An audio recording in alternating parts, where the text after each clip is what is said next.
on, guys? Welcome back to the channel. You know who it is by now. Jimothy. So ladies and gents, it has been a while since I've done a tier list, and this tier list is specifically looking at the Forbidden Unlimited list, the upcoming one basically, and this is going to be my ban list prediction. So without wasting any more time, ladies and gents, let's get straight into it. So I've kind of done this in a bit of a sequential order. I'm going to start off with the banned cards, obviously, because we're starting at the top. And for the banned cards, I've got Kashtira, Arise Heart, Gimmick Puppet of Nightmare, Eradicator Epidemic Virus, as well as Bestial Magnamut. Now, each one of these in their own right is a big problem. Arise Heart is floodgating a number of decks from being able to perform. Being a Macros Cosmos as well as a Zodiac Dryden in one card is just absolutely crazy. Not to mention the interaction that it has with banished face down cards. Like, I know KONAMI was kind of like experimenting with the whole banish archetype and retrieving things from the banish zone, but I believe it's just way too strong of a card, and it floodgates a lot of the potential decks that we could have in the meta. Not to mention the fact that it's a little bit oppressive, to be honest, and just being able to interact with the opponent on every single turn, whether that be like a target in banish, basically. I just think it's crazy. So this card's gotta go, just to be able to allow some other decks some space to breathe. Gimmick Puppet of Nightmare, ladies and gents, this is a bit of a no-brainer.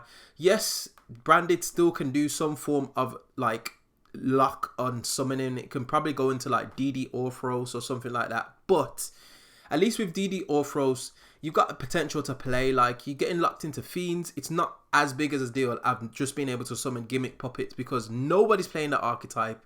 I've got the deck myself. I've been trying to sell it for like 4 years. Like, nobody wants to buy it. They'll take Gimmick Puppet Nightmare out the deck list and throw the rest of it in the trash. The archetype's that bad at the moment. And it's just unhealthy for the game. Just not being able to summon anything is a bit of a silly mechanic, to be honest, especially when it's your opponent that's doing it to you. So I feel like Gimmick Puppet and Nightmare needs to go.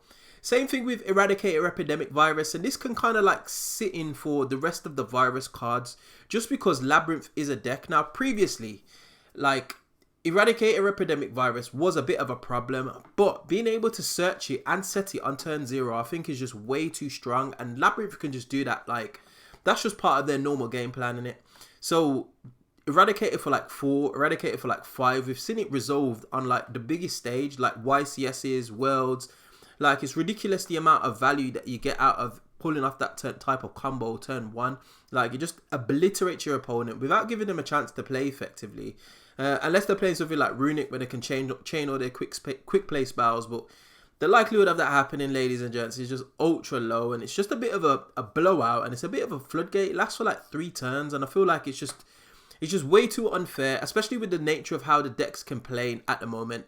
KONAMI are doing their utmost to kind of like speed up some of the back row strategies, because we've seen back row strategies being able to like combo, being able to set cards and activate them on the same turn. Konami's kind of like taking this line to try and make traps more relevant, but in doing so, they're allowing decks to like Labyrinth to just basically turbo out this card and just obliterate your opponent. So I feel like it needs to be banned, and I think KONAMI will ban it, especially as it's made its appearance on some of the bigger stages or the more notable events. Another card I feel like needs to be banned, ladies and gents, and this is with a heavy heart, but Bestial Magnamut, like, this card's crazy. We all know how good Dragon Link is, how resilient it is, how it can play through a number of like high impact hand traps, and you could argue that Heretic Heavenly Spheres could be on this, but I feel like Spheres will kind of like impede what the deck is still trying to do. Like, I feel like Spheres is a very, very powerful card, don't get me wrong, but I feel like Magnamut is just absolutely out of this world. Like, it's an interruption, it's follow-up, it doesn't neg you, like, it's got a big body on board, doesn't restrict you into anything. You can literally just do what you want with the card, especially with the amount of light and dark strategies that are in the game. And I made a whole video on Bestial, should they even be a thing, and Magnamut just needs to go. I'm not even gonna lie. Like, Dragon Link is strong, Magnamut is a big problem. Like, yeah, it needs to go. Onto the limited section now. This is where I had a little bit of a brainwave, and this is where I feel like KONAMI will go with this. So, limited, we've got Fenrir, we've got Unicorn, we've got Bestial Lubellion, as well as Purrely Sleepy Memory. I feel like these cards, as well as, let's just put these guys up here, Runic Tip and Runic Fountain. Now, Purrely Sleepy Memory, this is just because I feel like Konami's going to go the same way that they went with the original Purrely hit. I can't remember the name of the card that they hit, but they hit like their consistency really, really dramatically, and it proved to be the correct hit because Purrely could still play. They're still putting up impressive boards. The recovery is just crazy. I seen Purrely recover off like one card after their board got broken basically, and they didn't get anything out of their graveyard, but they're just being able to just tutor out so much advantage, ladies and gents. I do feel like the deck is a little bit overtuned, and I feel like Konami are very, very aware of that, and I feel like they let the player base cotton onto how strong Purrely is, and I thought, you know what, before this becomes much of a problem, let's just kind of like hit this deck. And I feel like that's what they're going to do with Sleepy Memory, especially now that it's got its counterpart in the, is it E-Purrely Noir or X-Purrely Noir? Yeah, I feel like it's going to go. Also continuing from the right to the left, Runic Tip and Runic Fountain, like, these two cards are silly. Like, like, I get it, like, Konami have tried to balance them by taking away your battle phase, but effectively you're drawing multiple cards, upwards of 6 cards over 2 turns potentially, and that's just the runic cards themselves. Like, if you're playing it with an engine like For Hire, which has just been the go-to build at the moment just because it draws so much, like, you're drawing upwards of like 4, maybe even 5 cards per turn. Like, that's a lot of cards that you're getting through. That's a lot of your deck that you're being able to see.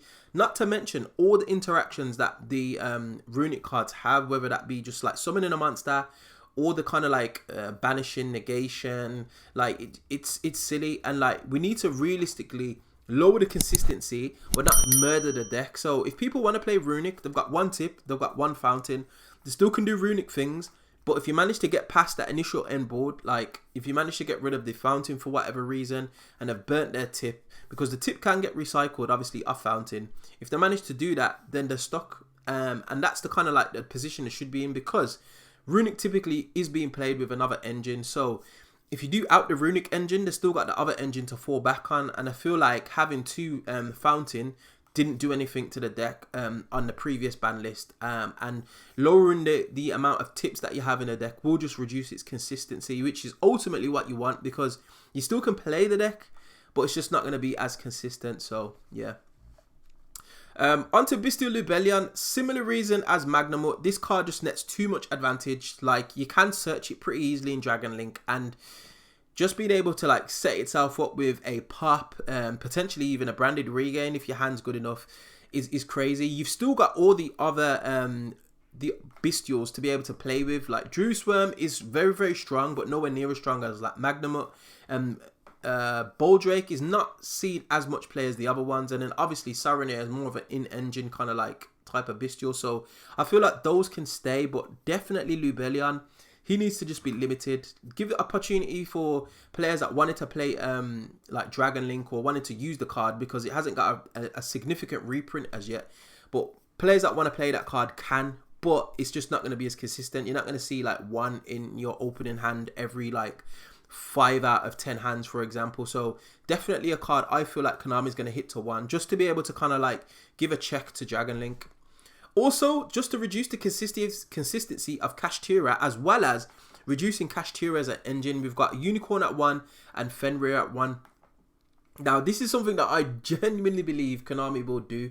I feel like Konami will limit Fenrir, because the ability to search itself is something that just blows my mind, especially as we're in 2023 and Konami not long made this card. So they're fully aware of like cards that can search themselves and the consistency it provides.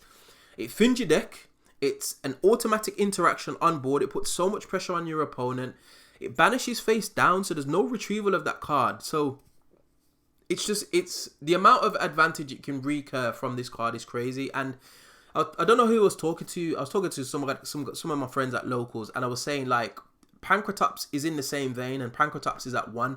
And some people were saying like Pankratops is even stronger, and potentially yes, but like, in terms of like the overall game plan that Fenrir can offer, like being able to search itself as well as having an interaction on field, I think is just way too strong for the game. And if Pankratops is at 1, then I believe Fenrir is at 1. Now, the reason why I feel like Konami might leave it at 1 is just because you'll still somewhat be able to play Kashtira but you'll be heavily nerfed and heavily reliant on some of the other Kashtira cards, which arguably aren't that good. So you can search into your other Kashtira cards. You can search into your Unicorn, which is at 1, by the way.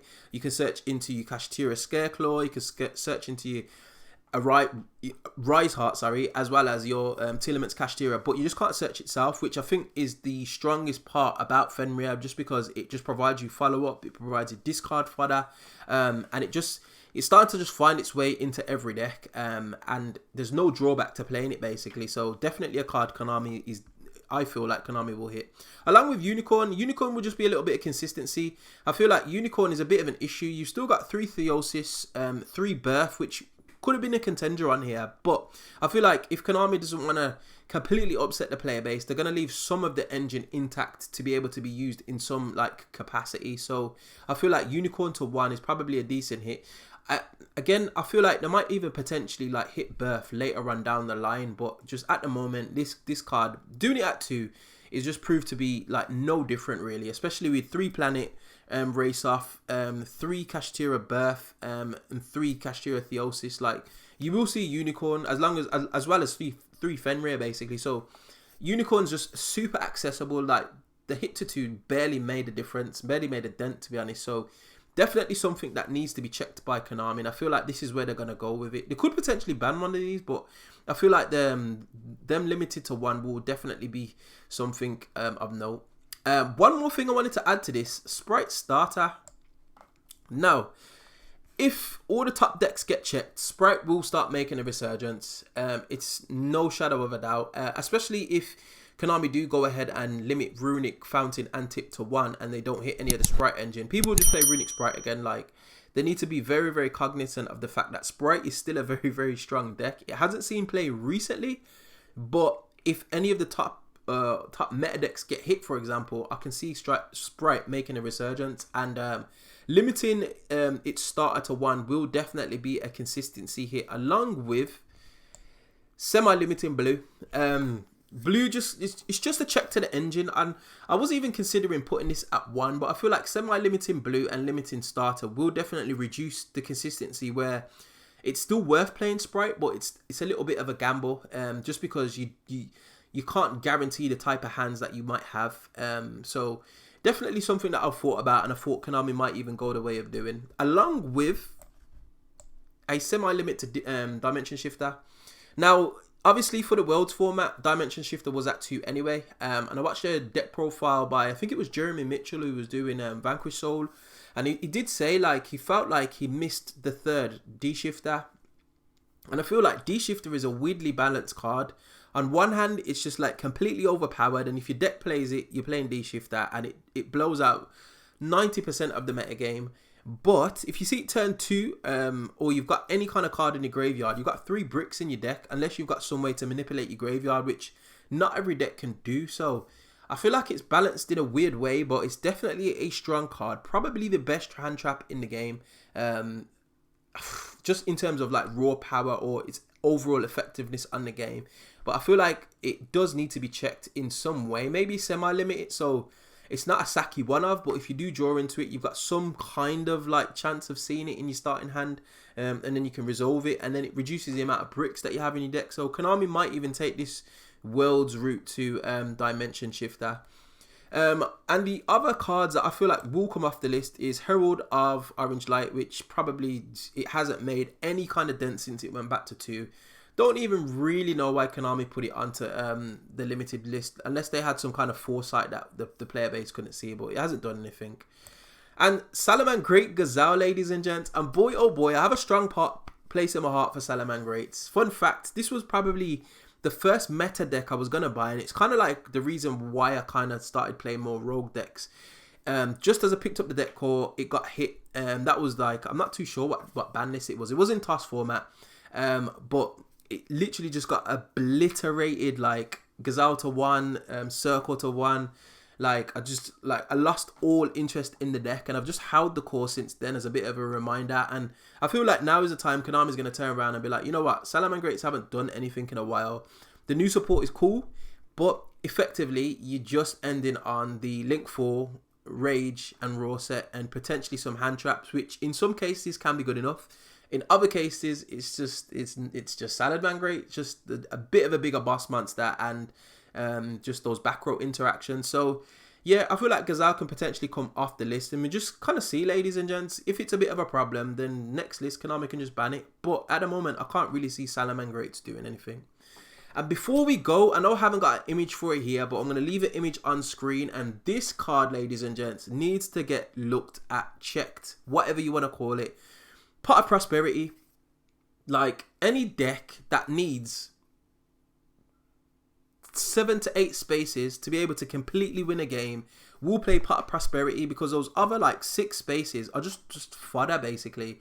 And it just adds so much consistency to decks, and you get into a stage where, like, a bit like Bestial Magnum, or a bit like Fenrir actually, like, people will just play that in their list, because it's just like, you don't lose anything by playing Pot of Prosperity. In fact, the only thing that you do gain is consistency, because you can dig through your deck. You can potentially see side deck cards, you can see starters, you can see extenders. Like, it's crazy the type of like consistency it provides, and the drawbacks aren't really that severe. Like, most decks don't use all their extra deck in a turn, or in a game, or in a duel for that matter. You might go through like at max 12 out of the 15 slots, and that's pushing it. Most of the time you're going through like 8-9 cards in your extra deck, so you've always got a bit of space to kind of like just resolve Prosperity, and the effects that it has on like playing the game is just crazy. It's just mad consistency. At least with like Extravagance, it was a bit random. Like, you had to build your extra deck in a way where it wasn't as detrimental. But now with Prosperity, you can just choose, like, oh, just get rid of you, I'm going first, get rid of you, I'm going first. Or if you're going second, just get rid of all your kind of like going first options in your extra deck, and just being able to play. So definitely a card Konami needs to kind of like look at, maybe semi-limit it, potentially even limit it, to be honest. But again, it hasn't had a significant reprint, and that's probably what Konami's got in their brain, just as a business basically. They probably want to like get the most out of Prosperity before they kind of like hit it on the ban list. So definitely a card that needs to keep in mind. But ladies and gents, that is it for my ban list prediction. What are your thoughts? Do you have any thoughts? If you do, get at me in that comment section below. And if I've missed any cards, make sure you let me know. As always, we find ourselves at the end of another video. If you did like this content, you know what to do by now. Hit that like button, share, subscribe, all of that beautiful good stuff, and I will definitely see you guys on the next video. Hope you enjoyed. Peace.